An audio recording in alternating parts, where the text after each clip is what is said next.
Hello, my friends. My name is Cheryl Spangler, and this mini project note episode while I'm on the road is all about ADUs, accessory dwelling units. What are they? What does it stand for? And why the heck are all the laws starting to push ADUs? And how does it benefit you as a homeowner, a renter, a lender, and a state lawmaker? All that I'm about to explain. An accessory dwelling unit. Its acronym is ADU. Accessory means it is in addition to the primary residence and resides on the same lot. Like an earring would be my accessory to my body. It is not the primary. It is in addition. It is an accessory, but cannot exist without the primary. That is the important thing to note. Accessory, in addition to the primary, cannot be on its own. Dwelling means that it is a fully functional, livable space separate from the primary home, which means it needs a bedroom. It could be an efficiency, but it needs a place to sleep, a living space, a kitchen, and a bathroom. You do not and should not need any assistance from the primary structure, primary home, in order to live fully in this accessory dwelling unit.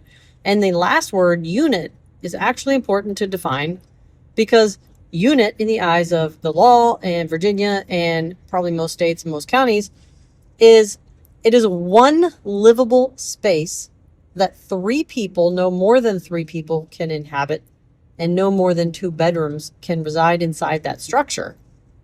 So when people say multiple units, if you ever hear that in the future, 1 unit is maximum 3 people, maximum 2 bedrooms. Okay, that's it. And it doesn't stipulate maximum bathrooms, just bedrooms. So accessory dwelling unit is a new term, and Fairfax County, Virginia actually refers to it as apartment dwelling unit. So you can see that they're seeing this as a single livable space, not for a full massive family of 5 or whatever to squeeze into. But the perspective of why is this important to a homeowner who already has a home on a lot? Because it is adding financing flexibility.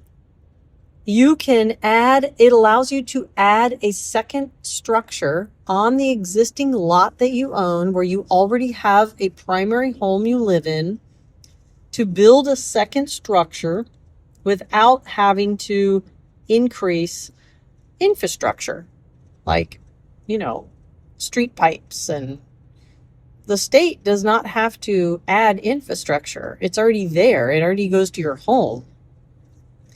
And not to mention that lenders are financing these structures to be built. They are built on foundations. They are not mobile homes or manufactured homes. They are not on wheels. These are not trailers. They are not RVs. They are literally stick-built, smaller spaces on an actual permanent foundation, either built on site or partially off site, brought and built the rest on site. They are stick-built homes. They meet the standards for Fannie Mae and Freddie Mac to finance them. Now, this is new. This is new information that March of 2026, Fannie Mae will allow you to finance a new construction ADU at the time you're building your primary residence, or afterward as a secondary structure. Or they will give you a loan to renovate an existing ADU, which there's not that many, okay? So they give that option, but there's really not that many. And as a homeowner, if you build a home, at the same time build an ADU, an accessory dwelling unit, a second structure that you can either rent out, let's just say rent out. You can use the rental income. This is new, brand new. You can use the rental income of the second structure toward qualifying for the purchase and build of your primary structure. So in essence, this gives you higher value property, more financeability, and the ability to have more cash flow, not just to pay your bills, but to be able to afford a bigger house on the primary side. There's so many levels to this. It's hard to even do it in one podcast, but I'm going to try. So that's homeowners. Second reason as a homeowner, why would you want this second structure on your lot, tying into your public water sewer or your well and septic? Aging parents. I can't tell you how many times in open houses this year, last year, people were looking for these big homes that I would either have open or be listing. And they're looking for a place for their mother-in-law, father-in-law, an aging parent to live. And they'll say, but I don't want them in the same house as me. Like, I don't want them in our kitchen. I mean, this is their own personal thing. But this is not one person. There's many, many, many people. Everyone wants their privacy, but they need to be close by. So they want to put them in the basement, or they want a second home, or they're trying to figure it out, actually. They want an addition. And this is the answer to aging parents. You're not putting them in a folks home. They're not in an assisted living, and they're not in your space. But on their side, you're not in their space. They feel independent. Aging parents is a huge, huge reason. Also, adult children who are coming back to the home. No one wants to go back and live with mommy and daddy, right? But we also want to live with mommy and daddy because it saves money, lifestyle, multi-generational living, families helping take care of other family members. We're not talking about all age and disability here. It's family helping family, but also maintaining independence and privacy. And this is huge, huge. So not only does it increase the value of your property, it increases the marketability in the future. It increases the ability for you not to have to sell and move to a bigger home, paying more money to have like mother-in-law, father-in-law, mother, father live with you, or your adult children can move back and stay in their own space. This is like something to do to increase your value of your home and last forever, because the long term is family living with you at some point or whatever, or you just rent it out and you increase your cash flow. That's only the perspective of a homeowner. Why would you want to add this? The second perspective is a renter. As a tenant, it's increasingly difficult to find a place to live that is private and independent and affordable. Private and independent means no condo, no apartment, no townhome. Independent. A single family structure that is affordable is challenging. And a lot of renters, a lot of people in general are single. The number of single individuals in the world renting or buying and being able to afford it is very challenging. Affordability is not the only reason. It's affordable, private, independent living. That is the challenge.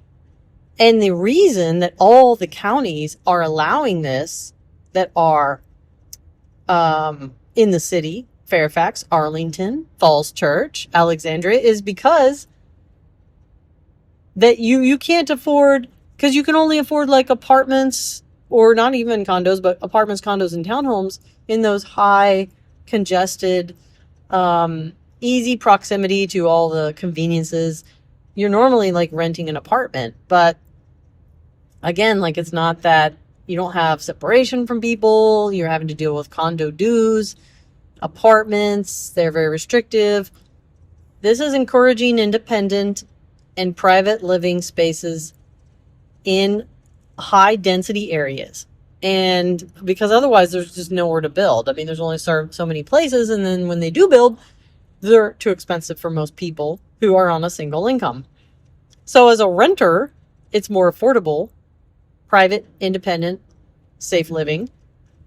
And, yeah, I mean, if it happens to be on a property that your family owns, then you're one of those people who are multi-generational living.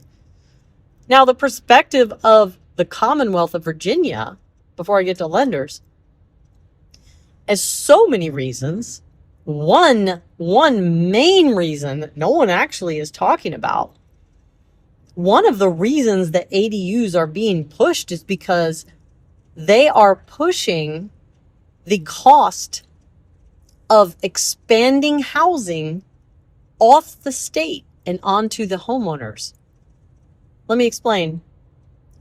If the ADU was not a thing, in order to provide more housing, affordable housing, or any housing, you have to expand the infrastructure, the pipes in the ground, bring water, bring sewer, bring gas, and you have to create developments, create roads, pave roads, make gutters, sewers, all that.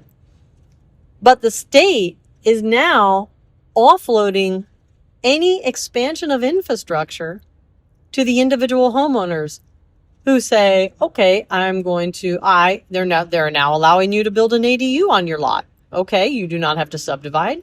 You don't have to build infrastructure. You just simply have to hire a plumber to tie in the plumbing of the second structure to the primary structure or to the road. If it's public water and sewer, you tie into the pipe. And if it's sewer, tie into the pipe. If it's well, you tie into the well. If it's septic, you have to make sure that that county and that particular zoning and that lot, you can have that extra bedroom, right? If you have a 4-bedroom home and a 4-bedroom septic, you still can add a second structure and you can get what's called, I forgot what it's called right now, but basically you get this approval for the county to allow, in essence, you would have a 5th bedroom on that lot, but only a 4-bedroom septic. Oh, it's called a conditional permit. So that is huge, huge. Like, do you know how much money the state is saving by offloading the cost of building more affordable homes and providing more rentals and providing more housing? People are like, oh, this is great. They're allowing me to do a second home. And it is. Trust me, it is. But the flip side is they're benefiting more because they're offloading the entire expansion of infrastructure onto the homeowner on their dime. That's number one. Number two is the state of Virginia is lacking affordable housing. They're lacking affordable housing. And what is it called? The missing middle. The missing middle is the people that aren't in low-income housing. They're not deprived. They're not poverty level, but they're not rich. They're not super wealthy. They're in the middle. And the people in the middle are having trouble affording their existing home. In essence, they can build a second structure and help with cash flow. Or if you're in the middle renter, you can rent a separate home on someone's land or in your family's land and have your independence, affordable living. And that's the second reason why the state is doing it. And then there's the lender. Then there's the lender perspective. Like, all of a sudden in 2026 now, all the lenders are declaring, it starts March 2026, they're going to finance, Fannie Mae and Freddie Mac have their own rules, they're going to finance ADUs as part of new construction independently or as part of a new construction, new primary residence and ADU at the same time. And or they're providing renovation loans for structures to be used as ADUs. For example, you live in a home on a lot and you have a shed. You can turn it into an ADU and get a loan by Fannie Mae, a renovation loan, to renovate it into an ADU. And so this is new because now Freddie Mac and Fannie Mae have just 10x'd 100x'd the number of structures they can finance or refinance, which means more money, more money, more money. The lenders now have the ability to finance more structures. And to do that, they have to adhere to certain rules and guidelines. And most of those are just around the fact that they have to be stick built, they have to be on a permanent foundation, and they have to provide, like I said, a living space, a sleeping space, a bathroom. I mean, it has to be a house. Now, here's the thing that most people think. They think, oh, ADU, I've never heard of the term, but I've heard of the term tiny house. Well, tiny house is just simply representing a descriptor of a home being small. It doesn't say whether it's a primary or a secondary home. ADU specifically is a secondary home. There is no such thing as an ADU there is no such thing as an ADU as a primary house on a lot. It is an accessory to a primary. So that's why I'm talking about this specifically. Now, if you just say tiny homes, you're going to get into a gamut of all kinds of descriptions of people turning their sheds into tiny homes, their garage into tiny homes, their, tree house into tiny homes or whatever. That's different. That is not actually widely accepted. In fact, it's hard to find a tiny home community or something close to it anywhere, let alone Virginia. There are some, but it is not widely accepted. But what is now and becoming super widely accepted is the accessory dwelling unit. Every single county in Virginia has locally, independently started allowing these. And now Fannie Mae Freddie Mac are allowing the renovation and the financing of new constructed ADUs. But let me enlighten you on something else. And I'm going to go county by county. I'm going to do a podcast per county on everything you need to know about ADUs in a county. But I'm going to start real quick right here with everything that I know so far about Fauquier County.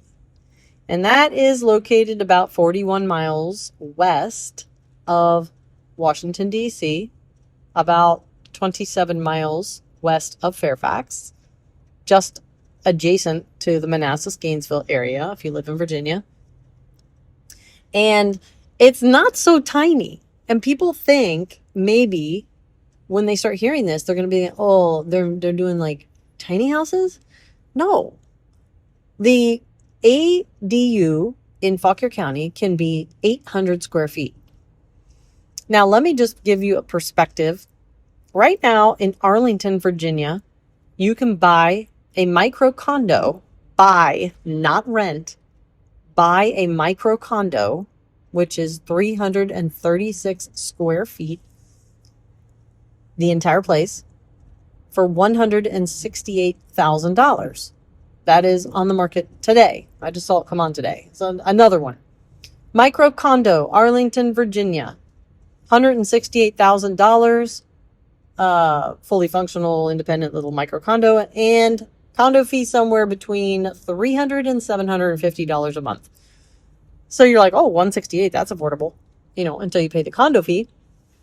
But you are living in Arlington. You are hop skip, away from DC and Georgetown and all that cool stuff. So that's cool. But my point in telling you that is that, and I'm going to go through each county, but in Fauquier County, it's 800 square feet.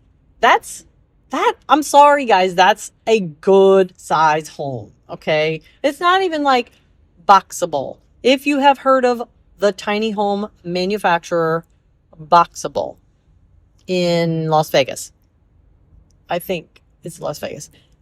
Theirs are 400 square feet, 20 by 20. That is a tiny home. And those could be ADUs, but you'd have to build your foundation and then bring it on and then secure it permanently. Like I said, that's just a type of structure that you could bring to anywhere. But Boxable, 400 square feet. In Fauquier County, 800 square feet, you can have an ADU, a secondary structure, up to 800 square feet.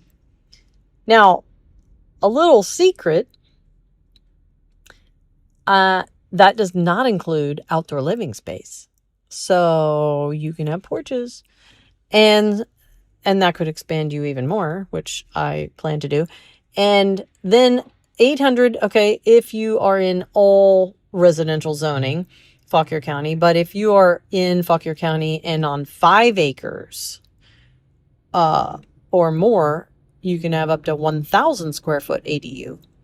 In RA and RC zoning, the point is that if you have 5 acres or more, you can have up to 1,000 square foot accessory dwelling unit. That's a good size property. Trust me, I'm working on house plans right now to maximize those kinds of spaces. And even further, a third option, if there is an existing secondary structure on a piece of land, 5 acres or more in Fauquier County, built before 2013, it can be up to 1,400 square feet. So there aren't that many secondary already existing ADUs. But what they're saying is that if you live on 5 acres or more and you have a structure, secondary structure on a piece of property in Fauquier County that was built prior to 2013, it can be up to 1,400 square feet. That's a size of a brand new home. So, I mean, you're talking about your mother and your father, your mother-in-law, father-in-law, any family member, your adult children and their children living in these properties. These are really good sized properties. This 800 square feet minimum, you can have 800 square feet in Fauquier as ADU, secondary structure. That's twice the size of a boxable. And what is the cost? What is the cost? Well, that is the miracle question. And I'm going to do a separate podcast on breaking down the exact cost, because it depends on what you're building. And if you want to check out my Cheryl Spangler Real Estate, it's Cheryl Spangler Real Estate Instagram. I have images of some upcoming ADUs, and when you see them, you will be surprised. They're very mid-century meets modern.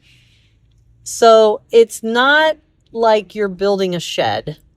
Okay, this is a fully functional home, 800 square feet, where someone is going to rent from you for most likely $1,200 to even $2,000 a month. I'm just saying, depends. Adding some massive cash flow, massive value, massive marketability in the future, helping your family, helping tenants, helping the state of Virginia, helping everyone, including yourself. So they're calling it the flex, real estate flex. And, well, no, I mean, I think that's just a term that I saw, but real estate flex is flexible living space, flexible finances. The homeowners who live in all these properties, there's a lot of foreclosures that go on every single day. It's not like, foreclosures aren't big right now. People are having trouble affording their properties every day. But if they refinanced and added a second structure because it's allowed and started bringing in $1,200 to $1,400 a month additional cash flow, it would help them afford their current property. And they wouldn't have to move. They wouldn't have to sell. They wouldn't have to downsize. They wouldn't go into foreclosure. This is going to help everyone. And right now, I don't know of any one single company that is solely focused on accessory dwelling unit builds. I don't know of one. I know of people who talk about it. I know people who redo sheds. I know builders that build primary homes. I know builders that will build a second home for you, build a second building for you at some point when they're building a regular home. But I don't know any single, and please, if you know of one, send me a message. And I probably haven't done enough research. But if I don't know of any, you don't probably know of any. I'm not saying it like that, but if I don't know of any off the top of my head, then whoever is doing it probably just isn't like blasting out with the social media marketing enough. because this is the ultimate public service that is needed. This is the missing gap of home ownership and builder public service that is needed. And that is the gap that I'm going to fill. I'll get into that later, but I thought, what do you think about this? What do you think about everything I just shared about accessory dwelling units? Have you heard of it before? Did you know what it stands for? What are your thoughts? All right, I'll talk to you guys in the next episode.